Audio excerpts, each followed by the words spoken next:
Hello and welcome to some more Star Citizen patch notes, this time for the Alpha Patch 3.1.0M PTU, released around midnight on the 29th of March. It was stated that if this patch is well received and the servers are stable enough, that 3.1 would go to an open PTU, basically meaning that everyone with a game package would be able to participate if they wanted to. There is some known new issues with this patch though. The Reclaimer has been temporarily disabled due to a detrimental issue, and reader commander modes are currently not functioning.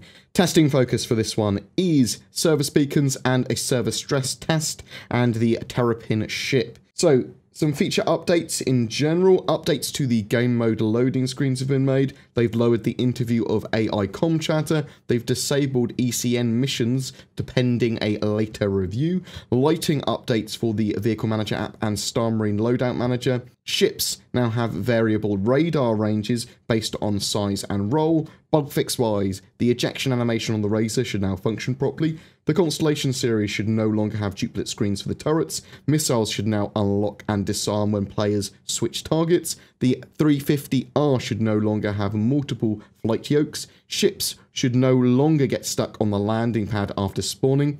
AI and player ships in the universe should no longer appear to stutter. Targeting pips should no longer disappear. Headlights should no longer be on by default when a ship is spawned. All players should no longer see quantum travel points for abandoned service beacons. The first ship you select in the Vehicle Manager app should no longer appear in a damaged state. Gladiuses should no longer be missing or be unable to re-equip their nose guns. Preview faces should no longer jitter when swapping them on the character customizer. Colliding with the underside of the Razor while in EVA should no longer result in the player being stuck in a ragdoll. The Dragonfly should no longer bounce off the surface when activating Flight Ready. You should no longer be able to type your own text in the item description field of the Star Marine Loadout Manager. Players should no longer become stuck in the upper turret of the Reclaimer. They've added interior platforms to the salvage lift of the Reclaimer, so players can no longer jump down and get stuck. The Size 1 scattergun should now have audio. Destroying an enemy ship in Squadron battle via self-destruct should no longer count as friendly fire. Players should now be able to turn on the exterior lights of the Reclaimer.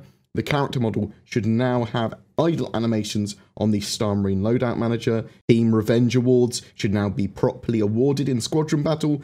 Made damage on the Pyro Burst non-explosive to temporarily fix hit issues. They fixed leftover size 3 slot on the 350R wings. The AI shopkeepers in the Bazaar Levski should no longer be static. They fixed weapon of fire audio loops in Star Marine. Travelling at or near max velocity should no longer cause weapon traces to appear as they are going in the wrong direction.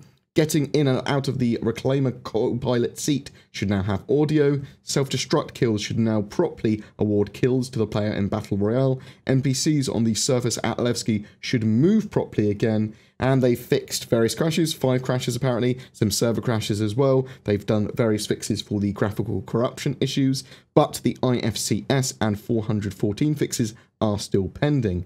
We will have to wait and see if this does go to a wider PTU and open up in the next few hours. I am actually expecting another patch today or tomorrow with that open PTU, probably like 3.1.0N patch, hopefully with the Reclaimer back in and with Arena Commander fixed. That would probably be the most likely route that they will go down, but and some other fixes as well, but we'll have to wait and see, I suppose. Every month we have a ship giveaway. For March, it's the Outpost Building Pioneer, donated by our featured org, Forgotten Heralds, a PMC with a history grounded in UEE military service. Their doctrine focuses on operational agility through in-game training and a friendly, active community. You can check out their org page and Discord below to see if you're a fit for them. However, to be in for a chance of winning that Pioneer, please make sure you're subscribed to my YouTube channel and then comment on any of my videos made during March about the Star Citizens. Each video will give you another opportunity to win. Do you have any questions about Star Citizen or Squadron 42's development, or about the PTU waves, or these PTU patches, or gameplay mechanics, whatever,